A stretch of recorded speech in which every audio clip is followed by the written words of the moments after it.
Very good afternoon to all of you. How are you all? I believe this is your first week in the college, right? Great. So how do you feel being in the college? Nice to see you all. First of all, thank you to Team IIEBM for having me here for the second time. I was here a few months back during the Women's Day celebrations that you all had, and I had a great time interacting with all of you all the students here at that point of time, and I love coming back again here. It's a privilege and honor to come and interact with young minds, discuss. I also get to learn a lot when I interact with all of you all. So I'm looking forward to another session like that today. Feel free, open to discuss, share your thoughts, views on whatever I'm sharing, and let's keep it all open. Yeah? Fine? Okay, great. So I'm going to start with a couple of questions to you all. Okay? And I would want you all to probably share your response by raising your hands. Yeah? So this is your first year, you're just starting your journey in MBA. What do you think, according to you, for each one of you, is your number one priority for the next 2 years of your MBA program? Think through it, and I have options for you all. Achieving top tier CGPA, whatever grades you'll have. How many of you all have that as a priority? None of you all have that priority? Okay, a few of you all, very few of you all. How many of you all have this in your mind that you should be getting the highest paid corporate placement job? Many of you all. Great. And how many of you all think that your priority is building powerful networks, leadership skills? Amazing. Great. So I know in your hearts, and when I did my MBA, when I joined MBA, the top two were a priority for me. I wanted to ensure that I get good grades. I was always a good student in school, college, and I wanted to ensure I do well in MBA. And I also wanted to ensure that I get a high-paying job. That were my two priorities. And I also know that we all have this as a priority here. While we may not raise our hands, going forward, after I did my MBA and where I stand today, and when I look at these three options, is there a priority that really can be set out and called out as a priority that one should come to an MBA college with? I don't think so. I think all three of them are important. Getting good grades is important. Aiming to get a job or starting your own business is important. And equally important is using this as the 2 years as a foundation for building networks and leadership skills is also equally important. And I'm glad that most of you raised your hands for this. And I'm sure if you'll have raised your hands, you'll have all your thoughts and your actions in place to ensure that you use your 2 years going forward over here to ensure that you also build your leadership skills here, right? The next question is this. Imagine you're a manager who's hiring a new cadre in your team and there's a crisis in your company. Who do you trust to solve this for you? There's a manager who is perfect with high grades, but who has never led a team through failure before. Or a manager whose grades may not be that great, but you know that the manager has successfully led student clubs, revived them, and managed team conflicts as well. It's obvious, right? It's B. But seldom, when we go through a course, do we give importance to all these things. We'll always chase scores. We'll always compete against our colleagues to ensure that we get good scores. We'll always compete with our colleagues to ensure that we get the placements in the companies that we aim for. But we'll never aim to ensure that we participate in activities beyond our regular academics. And therefore, when I was asked to come here and present to all of you today, I chose this topic. Beyond the degree and owning your leadership, owning your journey to leadership. That's the topic I chose because when I got a call from Dr. Rati, I thought of it and she gave me an option of choosing whatever topic I can speak on. I went back to my own college days, reflected back on the days when I was sitting like you all when I was doing my MBA, And then I thought that the best that I can speak of and the learnings that I had from my MBA, learnings through my corporate journey of the last 19 years, I thought the best that I can give back to all of you all is looking beyond your academics and owning your journey of leadership through your 2 years here and laying the foundation to ensure that you'll become great leaders of the future. So this is about me. I have this slide again repeated. I know ma'am did introduce me so well, but I'll take the liberty of introducing myself again because my presentation would be linked to whatever I'm speaking here to you all today would be linked to what I have gone through in my career, the colleges that I have got educated in. I think all that will be reflected in my presentation. Therefore, it is important for you all to know. So I did my schooling from Mount Carmel Convent High School. I did my 11th and 12th from SP College in Pune. Post that, I did my B in ENTC from Modern Education Society's College of Engineering. Then I did an MBA in HR from Department of Management Sciences, University of Pune, which is fondly known as PUMBA. Post my BE, that is B in ENTC, I did work with BSNL, Bharat Sanchar Nigam Limited, the telecom company, as a junior telecom officer for 2 years. Didn't really enjoy my role. I wanted to do something big, wanted to do something in leadership, and therefore I thought I'm best suited to do an MBA. I took an admission in MBA in Pumba. I did my MBA in HR in Pumba, Human Resources. And post that, I got placed in Tata Autocom, the company where I'm working with right now. In the year 2010, I was placed in Tata Autocom as a management trainee. And I've continued my journey there. I did take a break and join another startup company in between for 4-5 years, that is Alchemist Arc. But I was lucky enough to get back again to Tata Autocom. And I'm currently working as a general manager here. So if you see, I have done my MBA like most of you all are going to do now. I was a part of an MBA college, joined an organization, the Tata Group, and I've built my career within the Tata Group. I've spent more than about 15 years in the Tata Group now. And I've moved from just HR to handling different functions. I did my MBA in HR, but I have been handling different functions now in the company. So I handle HR, CSR, and sustainability. How many of you all know sustainability? How many of you all have heard the word E, S, and G? What does E, S, and G stand for? It's not necessary that you all know everything. I'm just trying to see if you all are aware of a few things. So E, S, and G is environment, social, and governance. It's a term that is used for sustainability that corporates drive for environment, sustenance, and resilience. So in HR, I also handle cadre hiring at Tata Autocom. And cadre hiring is hiring fresh talent from colleges directly into the company. And I've been doing this for the last 7-8 years at Tata Autocom, at the corporate office of Tata Autocom. So I have quite some experience in dealing with students who come and give interviews, and quite some experience in selecting students for our own company. And I would like to take this time to explain to you all of what is it that we look for in students. Probably that will benefit you all in navigating your journey in IIBM over the 2 years and making best of the best things here and utilize them for your own benefit. Yeah, so that's the reason why I think I'll speak about my own journey as an MBA student. What is it that I think I did well? What is it that I think I did not do well, and therefore is an advice to you all that you all can take care of it right at the start. And through my journey as an HR, what is it that I have as an advice for you all to take back, right?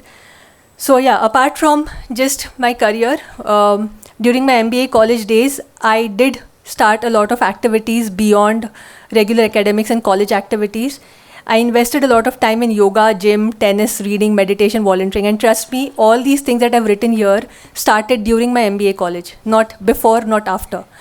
And there's a reason why it started during an MBA college, and I'll let you know why. You will understand it when I'm explaining my slides further, of things that I did to ensure that I develop my own personality. I stay physically fit, mentally fit. Well-being became a priority for me at that point of time. And I think it is an important thing as an MBA student, if you are aspiring to be leaders and manage teams yourself going forward, it is absolutely important that you go beyond just your books and regular activities that you do in college and take care of yourself beyond that. Yeah? So therefore, this is something that I would like to highlight. It's not necessary that you all do all these, but pursuing your hobbies and ensuring your physical fitness and your emotional well-being is absolutely important, and you need to start right now if you're not doing it already. So first, an MBA HR. So I did an MBA HR after my B in ENTC. And the first question that people asked me was, after an engineering, why do you want to do an HR? And trust me, I didn't have an answer at that point of time. I always was dependent on my parents, my siblings, to guide me on what I should be doing. I landed up in BSNL. A job was very relevant to what I was qualified in, be in electronics and telecommunication, but I chose that I don't want to continue there because I wanted to do something in business leadership. And therefore, I said I'll do an MBA, but I was not very sure which specialization I wanted to do. I got admission in Pumba. I was very happy I got an admission in Pumba. But I was not very sure. And the first year is common, right? I'm sure it's common for all of you all. All the subjects are common. The next year you all specialize into a specific subject. How many of you all here are very sure of what you all want to do? Which specialization you all want to take up? I would say about 50% of you all are sure. Maybe the rest are still not sure. And I personally feel that when I wanted to do an MBA, I wanted to do everything. Why only choose HR, or why only finance? Why only marketing? I should know everything that is there in business to drive a business, right? So I wanted to do everything. But my professor said that no, that you have to choose one. And then I went and took advice from everybody. My parents said, you are be in ENTC, do an operations. My friend said, operations, you have to work in shop floor. Would you enjoy doing that? So then they suggested, why not do finance? Somebody else said that finance, you're an MBA, a BE student. There are lots of MCOM students who pursue finance, and you'll have to compete with them while getting a job. Would you like to do that? And then some people said, HR, you're an B in ENTC. Are you sure you want to do something related to people? So there was a lot of confusion there. But at the end of the day, when I went back home one day and decided that I wanted to pursue one specific specialization, my heart said choose HR, and that's why I chose HR. And my advice to all of you all is, if any one of you all is still confused on which specialization, it is okay to be confused. It is okay to take advice, but please do follow your heart and decide what you want to do at the end of the day. Because no matter how much advice you get from people, at the end of the day, it is you who have to live through your career throughout for the next 30, 40 years that you will be working in corporates or in your own businesses. So choose what you feel is important to you, what you feel you will like doing. All said and done, I still feel that after you choose your specialization, it is not necessary that you'll always work in that specialization. Just to take my own example, I did my MBA in HR, but if you see my profile right now, I do much beyond HR in our corporate office at Tata.com. I handle diversity, equity and inclusion, cadre, learning and development, which is of course HR. But I also handle social responsibility, corporate social responsibility, nothing to do with HR, and this was not taught to me during my MBA colleges, apart from the fact that I was given the opportunity to volunteer in communities by my college, right? So that's the only exposure I had through college on CSR. No legal compliance knowledge, no understanding of how it is to be driven, but I got an opportunity to work in CSR, and I'm heading CSR at Tata.com after 17 years of my journey at Tata.com. Also sustainability. Sustainability is something that has come up recently. There are norms related to sustainability which companies have to adhere to. Of course, you all will get to learn it when you all are in your 2 years program that you'll have. But at that point of time, in our MBA courses, we did not have anything related to sustainability or ESG. This is a new term that came in place a few years back, and I'm heading sustainability at Tata.com right now. So what I'm trying to tell you all is that it is not necessary that what you'll choose now will stay with you all forever. Yeah? You all will get enough opportunities when you'll go back and start working to explore different skills, different competencies, and then see if you want to change your path, right? So don't be stressed out of which specialization you want to take right now.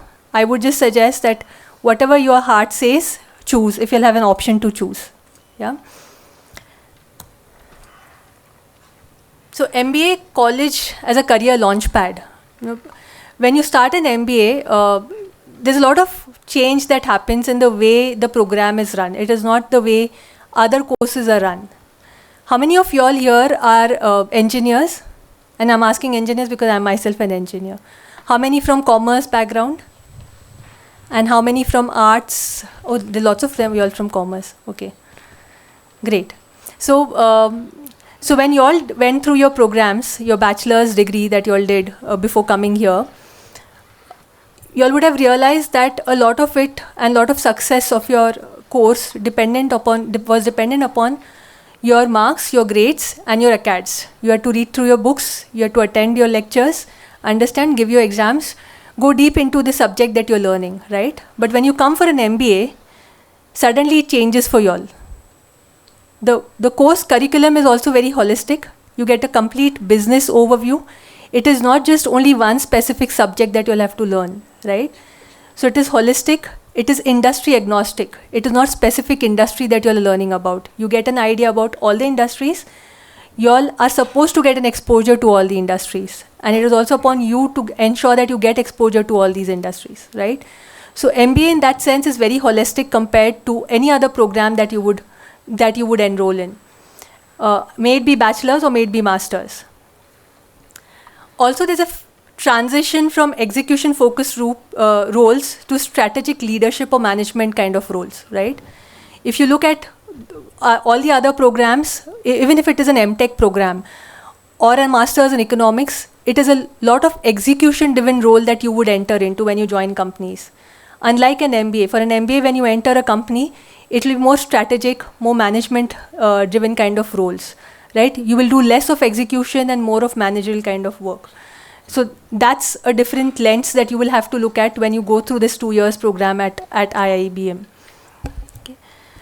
Also, another important thing is you will have colleagues from different backgrounds. Unlike other courses, if you're doing commerce, you're doing your science, you're doing your arts, everybody is with the same background, everybody has the same aspirations, right? When you're doing an MBA program, you'll realize that you'll have colleagues from different backgrounds. When I did my MBA, my friends group included me who was an engineer, there was somebody who was from finance background, there was somebody who was from an arts background, there was somebody who was from an agriculture background also. So you have people from different backgrounds, and therefore there's diversity of thoughts, which is fun to work with. And there's a lot of inclusive mindset that you will have to ensure that you get ideas from other colleagues also, and you develop as a person because of those ideas that your colleagues are sharing with you. And therefore MBA is again different. You have colleagues around who are not from the same background, who come from different diverse qualifications that they have pursued earlier in their careers, in their lives. And a different pedagogy. So how you learn MBA is also different. It is not just attending lectures, it is not just attending reading books, it is not just giving exams, right? It is much, much more and beyond that. So there are case studies, there are group discussions that happen, there are a lot of behavioral trainings, leadership grooming sessions that happen, which you would not have witnessed in your earlier courses that you'll have done. And it is absolutely important that you pay attention to these things beyond just reading books. And that's the reason why I'm constantly telling you all that just getting marks is not enough. Just getting good grades is not enough. Good grades accompanied with good extracurricular activities and participation beyond academics is very, very important for a successful MBA course and for you all to land up in a successful job. Right? And it will help you all not just during these 2 years and not just for getting jobs when you'll pass out, but it will also ensure that you'll become successful leaders going forward. So the point I'm trying to make here is that acknowledge the shift. You have to have a shift in your mindset right now, because you're starting your 2 years of journey right now. If you'll have the shift in your mindset right now, get out of your comfort zone, participate in things which you would otherwise not have participated, which otherwise you probably did not like doing. Make an attempt to ensure that you participate in these things, beyond just books.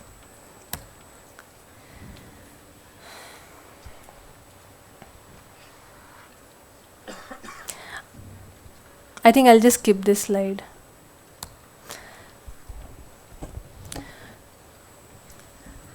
So, so during my MBA program, and I'm sure it will be much better and more well designed here at IIBM, considering that I've spent about 17 years in my corporate career, and then this is being designed after post 17 years. I'm sure there's a lot of evolution that has happened in the way MBA programs are run right now.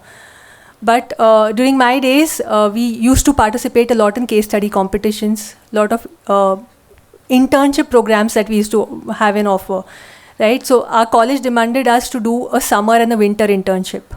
Okay, and I'm sure it's the same here. So college requirement was summer and winter internships, which we did, of course, but we took extra efforts to do more internships. I actually ended up doing 4 internships during my entire course of 2 years, and I could manage that with my time. I took permissions from our professors and did that. Why did we do this? And all my colleagues did that. We all attempted to do more than what was asked by the college. The reason why we did that is because we felt that we could go for these internships, explore different industries, explore different job opportunities that exist for us in these industries. What liking do we have is something that we explored during these internships. And also, are we able to apply what we learn in college through these internships, through the small projects that we did? So that is a big exposure that we used to get, and therefore we ensured that we went beyond what college required us to do. Yeah. So please use all the opportunity and the time that you'll get to go beyond what is asked by the college, right? And of course, college projects and assignments, very critical. You all will do it, I'm sure, because those will be linked to your grades. But it is important that you use your knowledge that you get during your classroom lectures from your professors and try and apply these in your projects and assignments. That will go a long way in ensuring that you're able to deal with challenges when you start working in corporates. There's a lot of power in ensuring that you build networks and learn from peers. You will generally hesitate, most of us generally hesitate to go and ask questions, make new contacts with leaders. It is important that you take this opportunity to connect with leaders and connect with peers, connect with your professors quite often. Even if it is for solving simple queries or doubts that you would have, do not hesitate to go and build that relationship with everybody, because again, this will go a long term in your career and help you in your career eventually. So the friends that you make here, all the friends that I made 15 years back from my college are still very good friends, working in different industries at different positions. And they play a big role in making me successful in my organization, because I go back to them with my doubts and with my queries, and they have a lot of advice to give. So it is important that you build that network here over the next 2 years, which will last you forever during your career. Personal well-being and fitness, physical fitness, I did mention about this at the start while introducing myself. I think this goes a long way. The way you come across to people in your first meetings, the way you come across, the way you talk to people is absolutely important, because you will be seen as leaders going forward. If you really want teams to work with you, to work for you, you need to ensure that you behave like a leader. And that also comes with ensuring that you have you maintain yourself physically, emotionally fit, right? So personal well-being and physical fitness is of utmost importance. And I started this journey of myself on personal, emotional well-being and fitness right since the days of my MBA colleges, because when I started interacting with people, when I started admiring leaders who were coming and speaking to us, I think I realized that I need to groom myself also. And that's when I started my journey on going for yoga classes, for doing meditation courses, and all that eventually has stayed with me all these years and has built my own personality, right? So that is an advice I would like to give you all. If you are not doing this already, find out time for yourselves to ensure that you will enroll into those programs for your own physical fitness, for your own grooming, for your own mental well-being, right? See how you are spending your time effectively. And last but not the least is say yes to opportunities. Many times we feel that we're not competent enough to do something and therefore I should not be doing it. It could be as simple as taking leadership in a certain project, or going on speaking on the dais, You might feel that I'm not good enough, I should not be doing it, somebody else might be better at it. But I think saying yes to opportunities goes a long way. It helps you sometimes find your own strengths. You may look at it as a weakness, but you never know it would end up being a strength for yourself. So it helps you build your reputation, helps you find hidden strengths and overcome your own fears. Again, this will go a long way. So as much as possible, try and say yes to every opportunity that comes your way.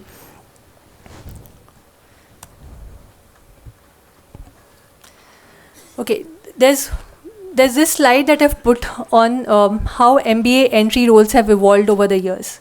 So again, I'll go back to when I started as a management trainee. The role that I did versus what colleagues who are joining us as cadre are doing in my team.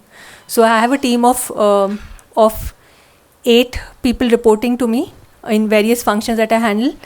And I have about 4 of them who are like you all, cadre, who joined us about 2-3 years back and are driving those functions independently. Versus what I did when I joined as a cadre. So when I joined as a cadre, I used to handle L&D, and now I'm heading L&D. But I joined as a management trainee L&D in one of the business units of Tata Autocom, and I used to do a lot of transactional work then. It used to be, data, measuring training hours of employees, doing some kind of an analysis about it, giving reports, generating reports, giving it to my managers, gathering inputs from different business units. That's the kind of role that I did. But the cadre that joins us today, the expectations that we have from them, and they're really doing well at it, is that they're handling it end to end. This is just a small, maybe 20% of their role of doing reporting, maintaining data, etc. The major part of their time goes in discussing with business leaders of their requirements, designing training programs, and actually implementing those training programs, sometimes even delivering those training programs. And this is done by a cadre who is just about 1 or 2 years of an experience. And I'm giving you a lot of examples of HR because I come from the HR field, right? So what I'm trying to say is that the expectations from cadre, from corporates have changed. And they've evolved for the better, right? So no more need to do transactional roles. Transactional roles are anyway taken care of. You have to do much, much beyond transactional roles. Some of the things that have changed in the roles is now there's a lot of you have to have a lot of influence without having authority. Now, why do I say that? Because when you join organizations, and even if you're working in a specific function, say a marketing function or a BD function or a finance function or a HR function, you will ultimately have to work with different cross-functional teams within the organization. You cannot be working in silos only in your own department. You have to interact with the operations, because I come from manufacturing, I'm saying operations, you have to interact with supply chain, you have to interact with human resource, you have to interact with finance, you have to also interact with shop floor employees. And that's why you have to have the influence of getting things done from others, even without having the authority. They may not be reporting to you, but you'll have to get work done from them. And therefore, that's where influence comes in picture. So you have to be a leader who can influence and get things done. And that's the kind of leadership skills that you will have to develop and groom yourself to become over the next 2 years. Systems thinking. You cannot be just thinking about short-term goals or decisions. You will have to have a perspective of long-term. And that's the kind of expectations that leaders will have from their own managers. You cannot come with ideas which are only short-term solutions for the business. You have to think long-term and holistic. Again, structured thinking, breaking down problems into small logical frameworks and ensuring that the team is able to deliver on those problems. Bias to action, ensure that you're able to act on things that are being told to you all. Having commercial acumen. Innovation is something that is again expected from young minds like you all. So when we have cadre coming to our organizations, there's a lot of expectation that you come with fresh ideas, fresh innovative ideas to solutions that exist in the company, right? And resilience. Resilience is something that is absolutely important for organizations. And when I say organizations, of course, people drive organizations. So resilience is something that is required by people. There's a lot of change that is happening. There are a lot of things that are happening across the world. Industries are going through a lot of transformation, geopolitical problems, wars. We recently saw COVID. a lot of tension, lot of stress, lot of disruptions in the way which we are running businesses today, right? And these disruptions keep coming, natural calamities, disasters, right? And through all these disruptions, your company should still operate. And it will operate only if all of us are resilient, and all of us, I mean, people are resilient. And that's a skill set that you will have to develop, right? And you'll have to find ways of ensuring that you show your resilience. I think I'll skip this slide also. I've spoken enough of this. But okay, just let me give an idea about volunteering for community. So I handle CSR, and how did CSR come to me, right? And I'm sure your college would also give you enough opportunities to give back to the community. I come from a company that is Tata Group, which is known for the work that we do for the community. I was not qualified for a CSR role. Nobody would have ever thought I'll be getting into CSR, and neither did I think when I did my I had given it a thought when I did my MBA, right? So how did CSR come to me? So I used to do and love doing a lot of work for people in the community. And when I got this opportunity in my MBA college in Pumba, I took a leadership role, kind of a role in ensuring that I design the projects. I get to do a lot of work with people. When I went to Tata Group, luckily for me, Tata Group was anyway doing a lot of things for the community. Being in HR, I did in my small ways, I used to ensure that people get engaged in volunteering activities in the community. I took it upon myself saying that why not take people for volunteering opportunities. I embedded that into my engagement activities that I used to do for employees. And slowly leadership took a cue of that and thought that maybe she can handle a CSR project all by herself. I started handling small CSR projects all by myself. And now I head CSR at the corporate office. So from just being a volunteer in the organization for CSR to becoming a CSR head of the organization.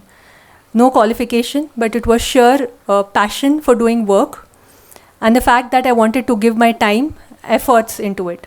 And that's something that I enjoyed doing all through the 17 years, and I keep enjoying, I keep learning and doing it even more. So what I'm trying to tell you all is that don't look at things very transactionally. Don't look at things only for the sake of doing things because your college has asked you to do. See what passion you all can develop over the next 2 years. See what liking you all can develop towards things over the next 2 years. You all never know. You all will be able to build your careers in that area going forward.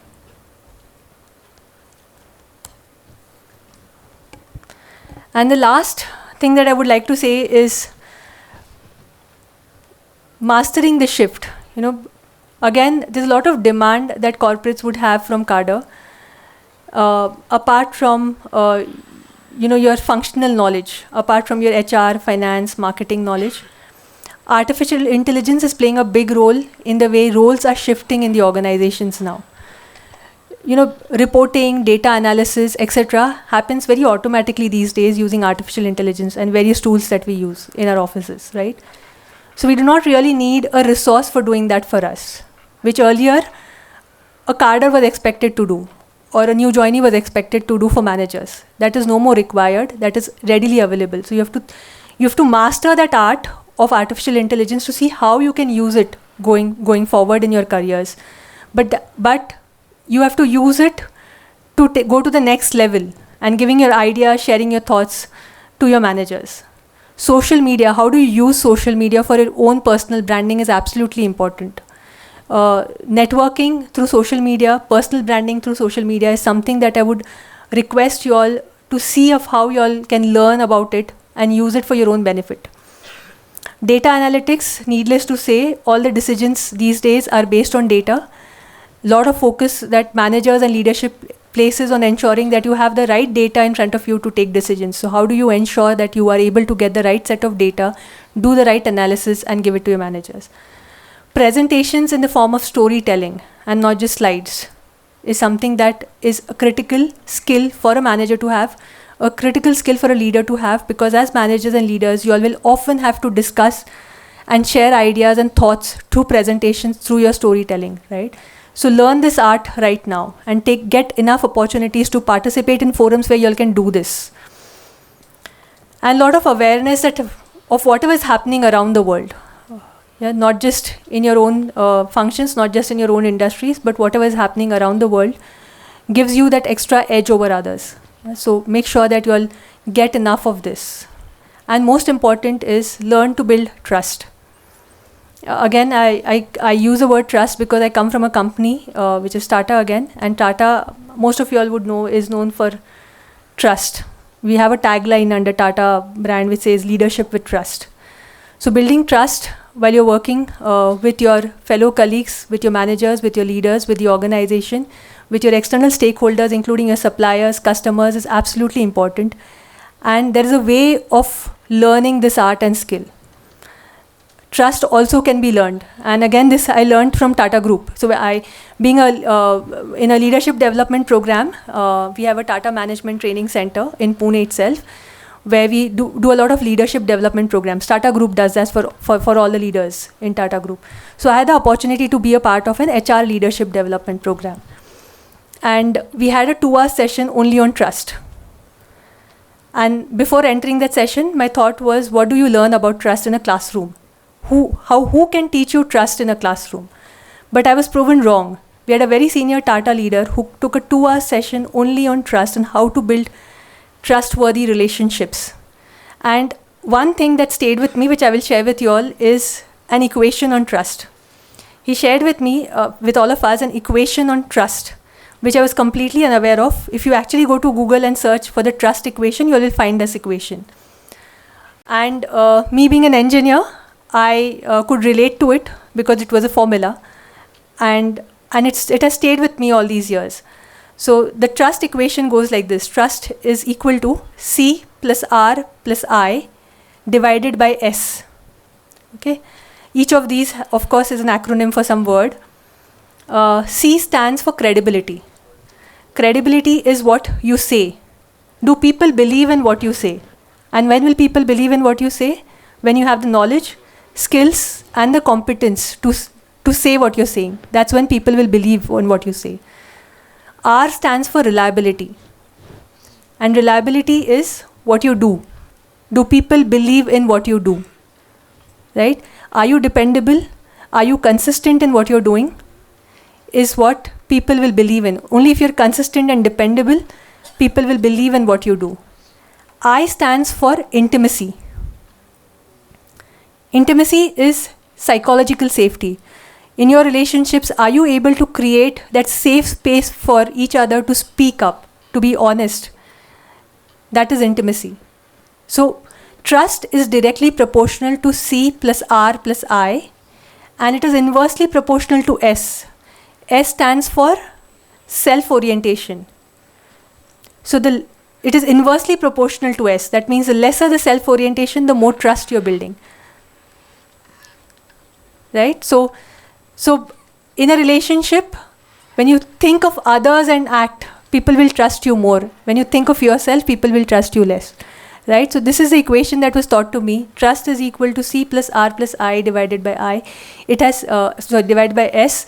It has stayed with me. I hope you all will take some cue out of it and learn to build those trustworthy relationships among your peers, colleagues, professors, leaders, and going forward with all your professional colleagues when you'll start your careers.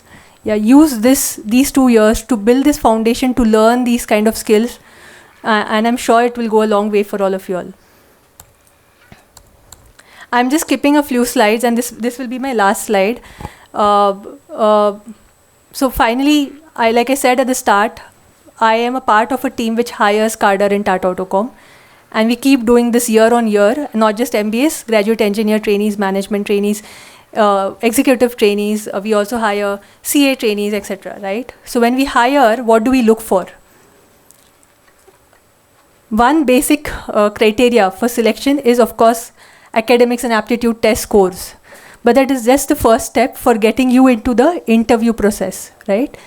Beyond that, we do group discussions. And what do we check in group discussions? We check confidence. We check if you're empathetic, if you have the listening skills. These are the things that we check in group discussion. Beyond group discussion, sorry, the slide is gone, but I'll be able to tell you. So beyond group discussions, when you actually join the company and when we place you all into different roles, in different companies, in different business units, different functions, what is it that we look for? We look for candidates who are taking responsibility, accountability of whatever they're doing. Is there team working skills that you'll have? Are you all able to work with teams? Are you all able to influence teams? Do you all have leadership skills? Is what we check finally when we actually place you into roles after 1 year. So what the message here is that it is ACADS, grades, aptitude scores are only good enough to get to the first level of interaction with organizations. Beyond that, there's a lot of soft skills that you need to develop to ensure that you actually get the roles that you want to get in corporate offices.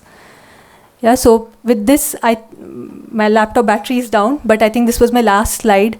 This is what I wanted to share with you all. I hope it was useful. I tried to build in what I had experienced during my MBA journey, what I learned during my MBA journey, what went wrong, what went right, and what went right during my career at Tata Autocom. And I hope I've been able to give you some advice, some clarity on both the MBA side of it and the corporate side of it. But I'll be happy to take questions. The more questions you'll ask, I'll be able to get an idea if you'll have understood what I was trying to say.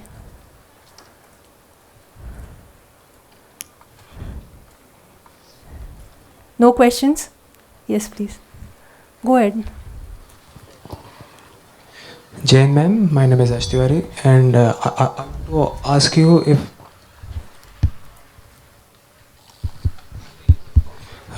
want to ask you if which book would you recommend to develop the overall aspects of life in corporate world? There are lots of books. I cannot recommend you one book, and I'm sure your college will have a lot of books to recommend. And I keep reading a lot of books. The most recent book which I remember, which I really found inspiring, was a book by Dr. Ravikant on leading from the back. And that book was all about how you as leaders need not always be at the front. And to prove that you're the leaders, you have to ensure that your team gets the forums to show their skills, their competencies, and you have to take a back seat often and guide the team. So not leading from the front, but leading from the back is what you need to learn. So that's an interesting book by Dr. Ravikant. If you'll get a chance to read that, you all can read that. Another book that I really liked was The Power of Now. I don't remember the author's name, but again, an influential book. I do a lot of meditation, so I can relate to that book. But the importance of now, the only thing that we have in our lives is now. So use that now effectively and wisely. That's the book, that's what that book teaches you all. So if you'll get a chance to read that, if you're interested, read that. But of course, there are a lot of other books. I can think of these two books which I recently read, but there are a lot of other books that I can recommend, but I cannot think of them right now. And adding on to it, if as you have mentioned, acknowledge the shift and mindset shift. If someone is suffering from fumbling to give the interview, besides having great academic performance, how to overcome that? I think fumbling is not a criteria for that's not a criteria which will decide your interview output, right? So that does not. I don't know why fumbling is treated as something that you're not confident or you're not clear. As long as you're able to share what you have in mind clearly and articulate it properly, I don't think that is going to create any problem. So that's not a problem. But if you really want to improve yourself, participate a lot in group discussions. So I was an introvert. I'm still an introvert. But when I did my MBA, we were asked to do a lot of group discussions, and those group discussions were associated with grades. And because it was associated with grades, I had to ensure that I participate in those group discussions, articulate my thoughts properly. And the more you talk, the more you discuss, the more you participate in these open forums, the more you'll become better. I think that's the only way you can improve yourself. But trust me, fumbling during interviews is not something that interviews would be concerned about. It hardly matters. Your knowledge, your skills, your ideas, your thoughts are more important. then how you talk to them. And the last question, and coming from the same background as from BTech, can you explain more how T is inversely proportional to S? How T is inversely proportional to S. Yes, ma'am. Did everybody else get this? I'll explain it to you, but okay. T is inversely proportional, trust is inversely proportional to S, you're saying, right? Yes, ma'am. Self-orientation. Yes, You have other thoughts on this? right now I'm just fumbling. No worries. But I thought you have some other thoughts on this. But the equation is that T is inversely proportional to S because the more self-orientation there is, the lesser trust there is in a relationship. No, So therefore, it's inversely proportional. if we are if we have self confidence related to self, so how it is related that it will inversely proportional to trust. Okay, maybe I did not explain it properly, but suppose you and your friend are discussing on something that you'll want to decide on, and you are more concerned about what you want to do and not even concerned about what your friend is wanting to do. His priorities are different, your priorities are different, right? And you say, this is my priority, we both should only do this. That's when the trust gets affected. That's when the relationship will not be trustworthy. Your friend will not trust you more. Versus when you try and accommodate his priorities also in your discussion, he will trust you more. He will know that this person is also thinking about me and my liking and my priorities and then taking decisions. And therefore, I'll trust this person more. Versus somebody who's only thinking about himself. Is it like being selfish? Yeah, self-orientation is selfish. Thank you, ma'am. Jain. Sorry, so yeah, go ahead. My name is Manthan. As you mentioned, to get into the internship as much as we can. So my question to you is, while after getting into the internship, what are the key areas on which we have to focus so we can convert our internship into the PP Pre-placement offers. Yes, Yeah, ma'am. see, y'all are all thinking about jobs first.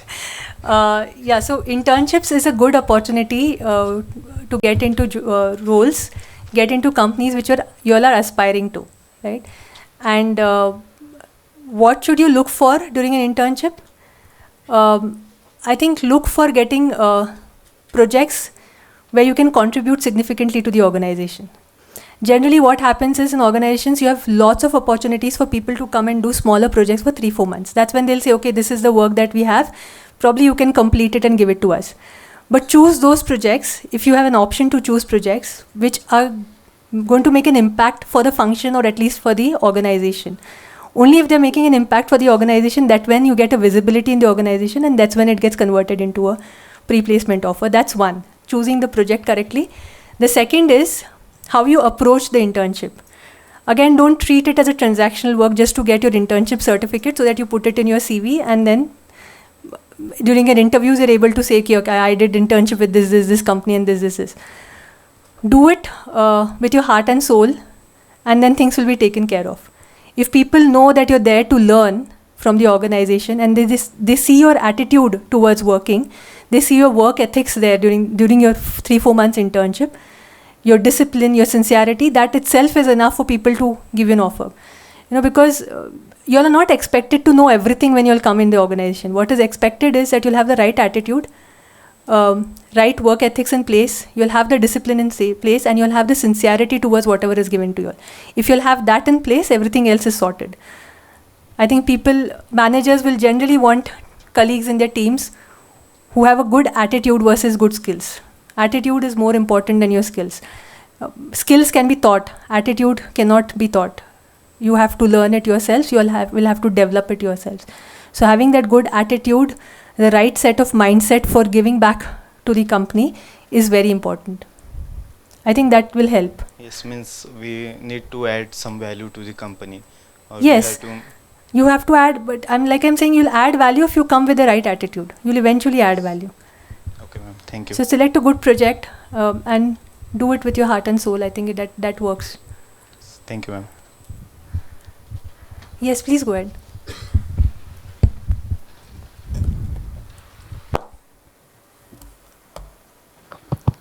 Jain ma'am, my name is Vishwaraj Goyal, and seeing your journey, it's very interesting and inspirational as well. So I Thank you. want to ask that you are leading an ESG in Tata, and seeing the global attitude and government policies, this sector has a good future. Yeah. Yes. So I'm also planning to look at this sector. So what would be your what would be your approach if you were on my seat? If I was you. Yeah. Right.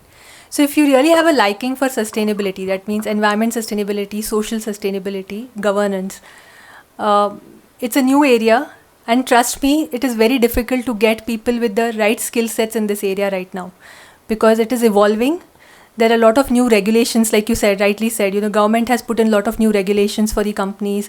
There are a lot of reporting that you have to do back to the governments. A lot of customers are demanding companies on ESG parameters before they give business to the companies. Like for us, we manufacture components for vehicles. So when OEMs, that is companies which manufacture cars and vehicles, ask or give business to us to get our components, they have a big list of ESG parameters that they want. How many carbon? What is the percentage of carbon emission that this product is having? What is the percentage of carbon emission that is going into the environment because of our products? What is the kind of workforce that we have? Are we ensuring their safety? Are we ensuring right wages for these people? All this is checked by the customers before they award business to the company, and therefore it is absolutely critical for the business.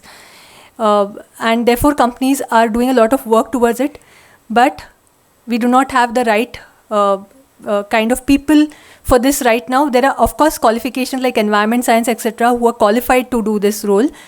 But apart from that, there are a lot of certification programs that are available on ESG. And if you enroll for these certification programs, learn about ESG, and then answer your interviews, I think corporates will be happy to place you in ESG, because ESG requires both management as well as actually execution on the ground. So execution on the ground is done by experts who come from these areas.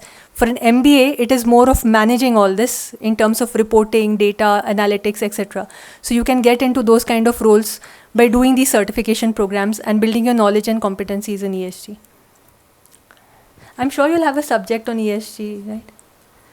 Yeah, you'll be going through that subject here, but if you want to further enhance it, you can do a certification program on ESG. Thank you, ma'am.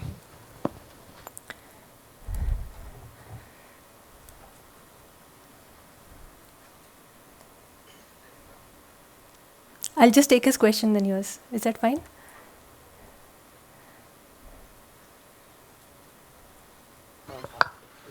Jai Hind, ma'am. I'm Nikhil M. George. Ma'am, as you said, good ACATS matter. So, what is the minimum ACAT scores required to qualify at the interview? This is exactly what I was trying to tell you all. Don't worry about the ACATS so much right now. You all will do well. I'm very sure of that. Your college will ensure that you all do well. What is a good ACAT? If you ask me what Tata Autocom checks in ACATS before for shortlisting your CVs, out of a 10, we expect at least a 8 CGPA. Does that answer? So you all will I mean, don't go behind only numbers. That is what I'm trying to tell you all. So you all will eventually do well. Marks milega, grades also you all will get. But all the other things also matter. When we interview candidates, after, of course, shortlisting ke liye it is important.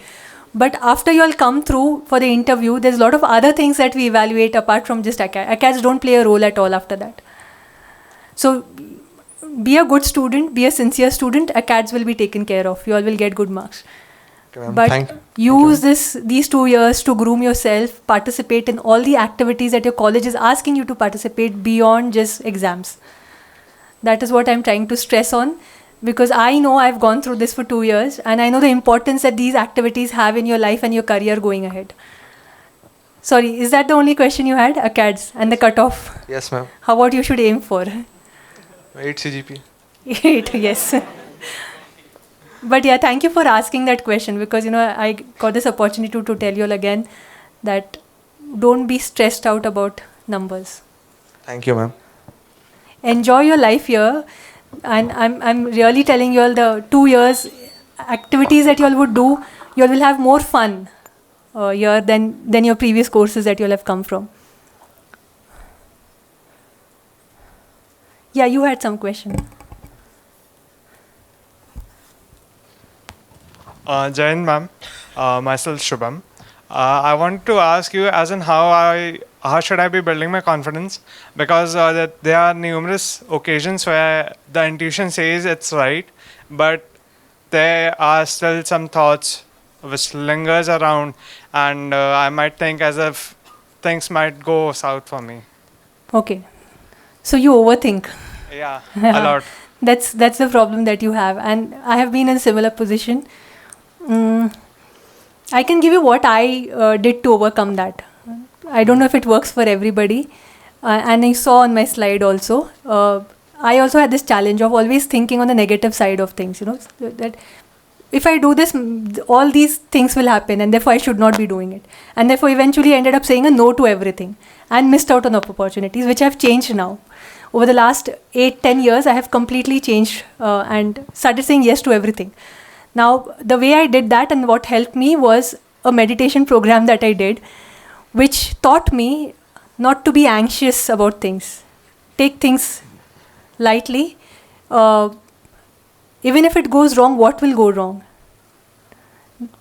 I mean, the world is not going to end for you, right? You can always come back. And that's resilience. How do you fall down, but how do you pick yourself up and come back again is very, very important. And as a leader, it is very important to have, because you'll have teams who will be looking up to you as a leader, right? So if you are always on the negative side, of you are always overthinking, your team will always underperform, because they will also start thinking of the negative side of the things that are taking place in the company, right? So you will have to build that positive attitude about yourself, about what you're doing, so the team also becomes positive, right? And I'm telling you all will have teams working with you all soon. 2 years, you all will get into a role. You all will start working as a manager, and you all will soon have people reporting to you all. In my company, when we hire cadre, within 2-3 years, we have all our cadre will have people reporting to them, right? Within a matter of 2-3 years. So if you have to manage team within 2-3 years, you'll have to build that skill of becoming more positive, so that your team stays positive and you all as a team are able to deliver your output. So I think that helped me. The meditation program that I enrolled for 10 years back, just after my MBA, or just during my MBA, I think, and I continued that practice going forward. It helped me become more calmer, not be more anxious about things. Look at the positive perspective of everything. I think that would help. But that's a very personal thing that I've shared with you. There are other ways of doing it, so it's not necessary that that's the only way in which you can solve your problem of overthinking. But I think the only way is that don't worry about the output, enjoy the journey. That is what I would say. Can I add something to this? Yeah. Ma'am, if we are working on something and it goes south, as in way beyond we expected, and the damages done are irreversible by now, then how are we expected to overcome that situation as well? I don't think there's any damage that is irreversible. You can always find out solutions to everything that is happening around you. I don't believe that there is anything that cannot be reversed, any damage that cannot be reversed. And if it cannot be reversed, you'll find a different path and a different solution to that problem. So, all right, ma'am. Thank you. The only advice to you is that enjoy the journey, forget the output. Output will be taken care of. If you don't enjoy the journey, and if you don't enjoy these 2 years here, your output, you'll never see the output. So find happiness in whatever you're doing. Yeah, so go ahead. I'll take his question first. And Jai Hind, ma'am. Jai. My name is Mahir Ahmed. Ma'am, my question to you is how to overcome the fear of learning new practical skills. Like what happens is that sometimes we focus too much on the theory and ignore the practical side, and at the end we regret that we should have adapted to the practical learning. Correct. So could you please guide me on how to overcome the fear of learning new skills and trying and implementing it? Overcome the fear is only by doing it.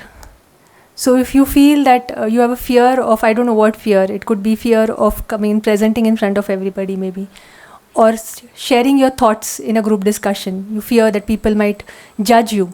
That's the kind of fear which generally people would have. Or you have anything specific that you wanted to? Like, ma'am, in terms of technical skills, like Okay, learning technique, new like adapting to new technology and learning. So sometimes it's that I fear to practically implement it in terms of technical. In terms of technical, I think the more you learn, even if it fails, it's okay. Somewhere down the line, you'll find that it will be useful for you somewhere else. Any technical skill or any skill for that matter, not only technical skill that you learn at any point of time in your life. In fact, we all are learning. At my level, I'm a mid-manager, senior managers, leaders. Everybody is still learning because there's so much change that is happening, you know. So all of us are continuously learning. That learning may not always get converted into something that is practically implemented immediately. But in the long run, somewhere or the other way, it will be utilized. So I don't think anything goes waste. So during my MBA, during my engineering days, I enrolled myself for an SQL language course.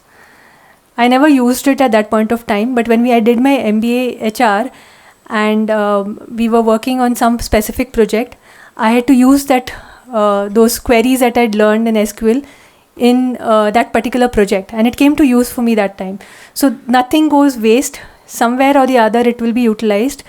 And you never know, you would probably help somebody else, or you would guide your colleagues, friends who would need it in future. So I don't think there's anything that would, if you like it, if you find interest in it, please keep learning and enrolling yourself if you'll have the bandwidth to do that.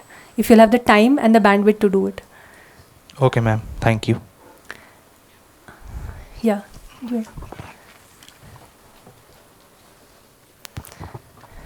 Jai Hind, ma'am. My name is Anuj Chokse. I have a question on trust is inversely proportional to I love the fact that you'll have all noted down the equation on yes, trust. ma'am, Yeah. self-orientation. Yeah. Ma'am, there are several instances we all have faced that even though we are kind, but we met some people who take benefit of our kindness.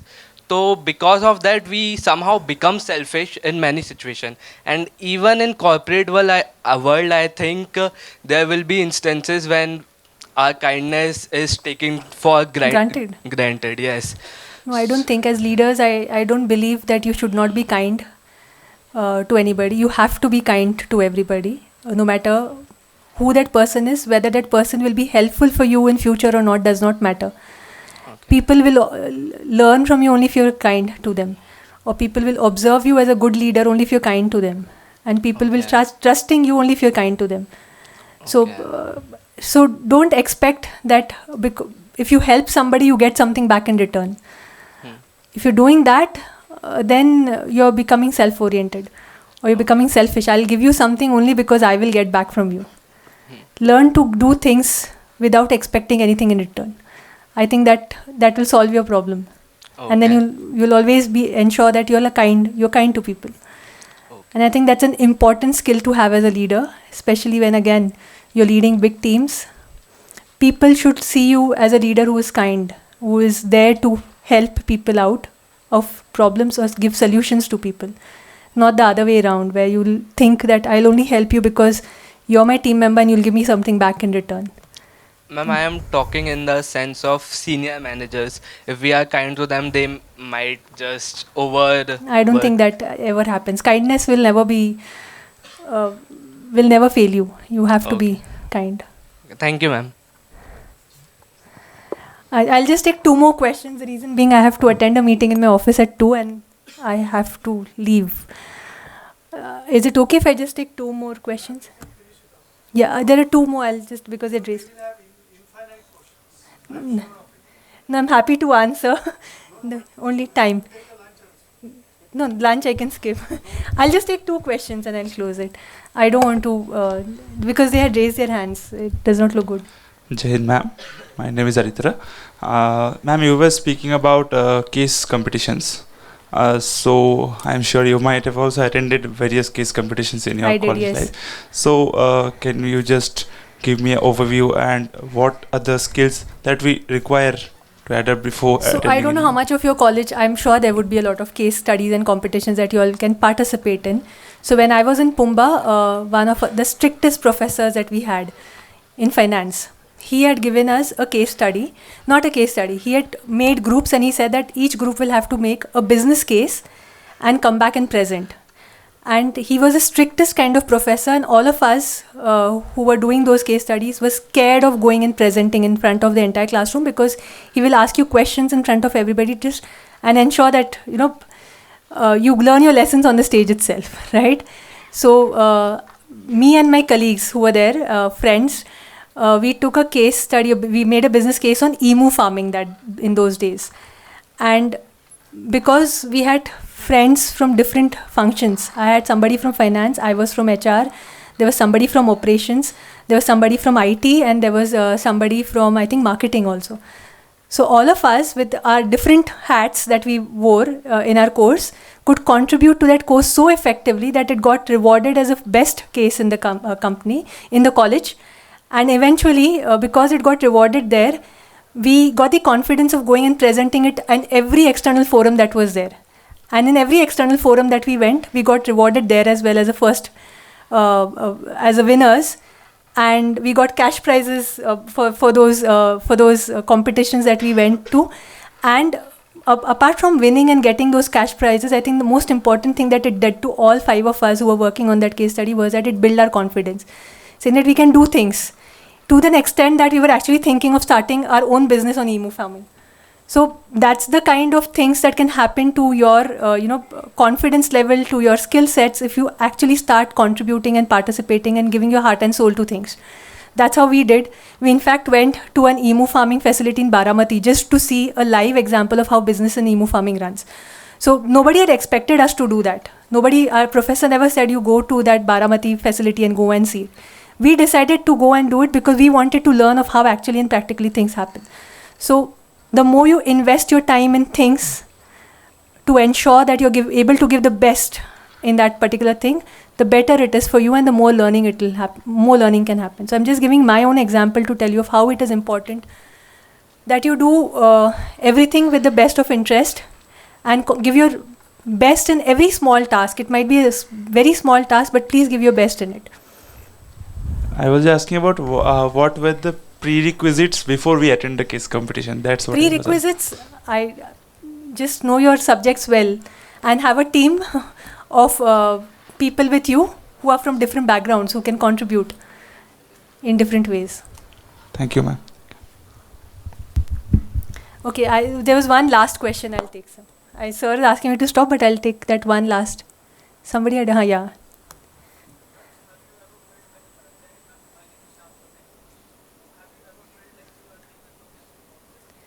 You have been? No, I never felt that. I personally never felt that, and I don't think anybody, at least in my companies that I've worked in, has ever felt that. Okay. Unnoticed. You'll be unnoticed if you don't perform. Okay. If you don't do your work, you'll be unnoticed. If you're performing and you really want to do well, you will be noticed. Mm-hmm. Yes, actually, me myself, I have been into corporate since past 1 year. So, what I have observed is, so people from upper management, so they call, they call in the people who know them, and we were of actually same level. So everything was like really going good, but they just they were like promoting them because they were their compliance or something.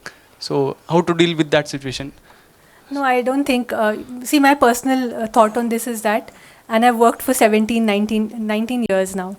And I've never felt this. The reason being, if you are good at your work, and you have the right intent, yes, you will always be visible and you'll always get whatever you deserve. Okay. Yes, ma'am. No matter what is happening around with your managers, no matter what is happening in leadership, I don't think it creates any kind of impact on you, because your intent should be right. Intent, of course, should be right for you and for the company, right? Yes. You work with the right intent for your own organization, own function, your own team, and everything else will be sorted. I don't think there will be any kind of such issues that you would encounter if the intent is not right. Yes, ma'am. Thank you, ma'am. Yeah, I think I'll close, but it was lovely talking to you all. Thank you so much for all those questions. And most important, wish you all the very best. congratulations for having been selected in this college. It is one of the most premium colleges, a known college. I'm sure it is not very easy to get admission in this college. Value it. Take care of yourself for the next 2 years. Most important, have fun. Don't be stressed out. Enjoy your journey here. Participate, make friends. They will last forever. That's the only advice I could give. But thank you so much. It was lovely interacting with you. Thank you for giving me this opportunity, having me back here in IIBM. Thank you.